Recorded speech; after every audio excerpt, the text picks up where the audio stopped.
Welcome to another session on machine learning and data science. In this session, we'll be learning about while loops in Python. So let's jump right into the prerequisite session topics.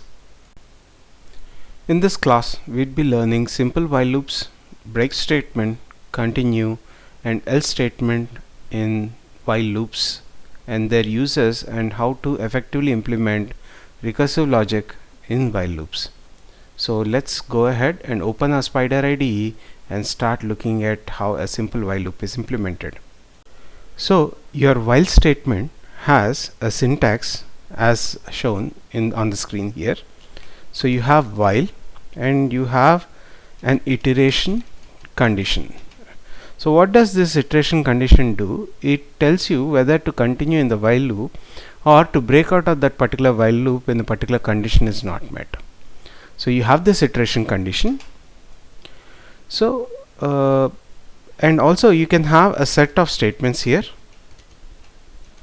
These set of statements are usually indented, as I've mentioned earlier in my previous sessions, that indentation more or less works like a bracket.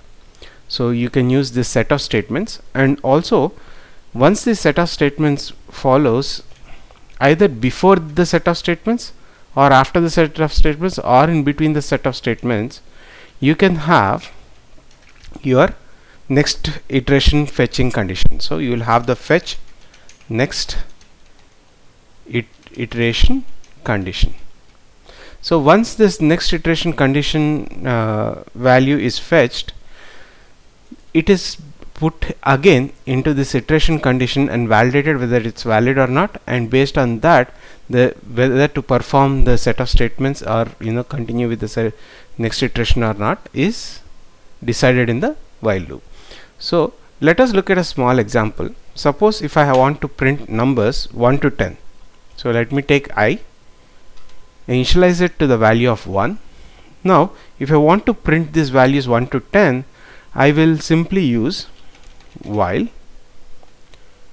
I is less than equal to 10.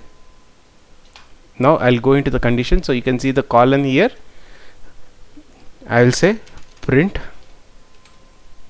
I, and I will increment I. So the way I can increment I is like this: I equals to I plus 1. Okay, so when I put this increment value, what happens is it will increment the value with 1. There's another shortcut technique as well to increment the value of I. I'll show you in the next example. So let's just go ahead and execute this and see what is printed. So you can see here all the values from 1 to 10 are printed. Now the same value I can be incremented in a different pattern. So I can say I plus equal to 1. So when I do this, it will go through this iteration and it will increment the I. So this is much similar to your simple C programming language, where you do an incremental to the I. Okay, so your while loop will go to the condition. It will initially check what is the value of I. The value of I is 1, which is less than 10. Then it comes into the loop and starts printing, and for each printing, after each printing, it will start incrementing the value of I. Now you should always be careful that you have a valid fetch next condition value in the while statement. Otherwise what will happen, if you don't do that, your while statement can go into an infinite loop. Okay, suppose if I don't put an end condition here and then I say I is equal to I minus 1. So what will happen? It starts with 1 and it keeps decrementing itself, and when it keeps decrementing itself, it will never reach the value of 10. So if you have such conditions, what will happen? It will keep printing the negative numbers up to the integers surround set, and what will happen is that it will not terminate the while loop as you are expecting it to terminate after 10 iterations. So let's take a look at this. So if you look at this, it keeps on printing the negative values, right?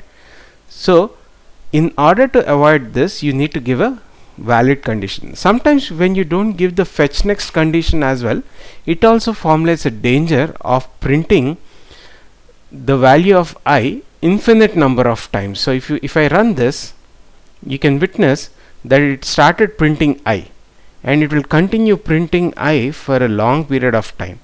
So always ensure whenever you are executing your while statement or implementing your while statement, ensure that you have a proper conditional increment and proper conditional assignment of value, and also the conditional validation should be perfect, so that you avoid running into unnecessary excessive execution of while loops. So you need to take that precaution. So this is how a simple while works in your Python. Now I have stopped, I have interrupted the execution of this. So let me put it I equal to I plus 1. Now I have told you that this increment value can be above and below as well, but you need to understand where to put it and why, how to put the value of I. Now if I want the value of 1 to 10 being printed, then here the condition should become, my I should start with 0. When I increment it, it will start with 1. So here it should be less than equal to 11 or less than equal to 10, right? Okay, so when it comes to the value, it will increment the value to 11, and from that 11th value it will not print, right? So if I start with I is equal to 0, then I'll go ahead and I'll be printing the values of 1 to 10. So let me just show you by executing this. So when I execute this, it started with 1. Now if you see here, 11 is also printed. So we don't want that happening. So let's put the value of I should be less than 10, right? So when I press value of I is less than 10, so I get the proper condition here, that I starts with value of 1 and executes all the way till 10. So this is a simple while loop. Now suppose if I have a certain value of I and I don't want that particular value to be printed, if at all, if the value of I is so and so. So I can say, I can print I if, I'll say if I equals to 4, right? Equal to in condition should be implied, it should be represented by 2 equal to symbols. Okay, so if I do this, I can say that I will ask the particular thing to continue. Means don't print the value of 4, go to the next iteration loop. So it will not print this value of I, it will just go to the next iteration loop, and it will simply go ahead and start with the next loop. So let's go ahead and execute this and see. So this is how a continue is used. So let me show you an example here. So if I run this, you can see here 1, 2, 3 are printed, but again when it came to the I values 4, it just skipped the remaining statements inside the while loop, continuing to the next iteration path of the while loop, and then simply it goes to 5 to 10. So now that we have understood the usage of continue, let's move back to our original query where we set I is equal to 1, where I is less than or equal to 10, and print I equal to I plus 1. Now there is another statement that we use. Suppose I want to say that if at all, if the value of I reaches the value of 7, just stop running the while loop and just exit from the while loop. Suppose if that is the kind of condition I sometimes come across. So for that purpose, what I will do is that I will use a simple if here. If I equals to 7, I will put in a break.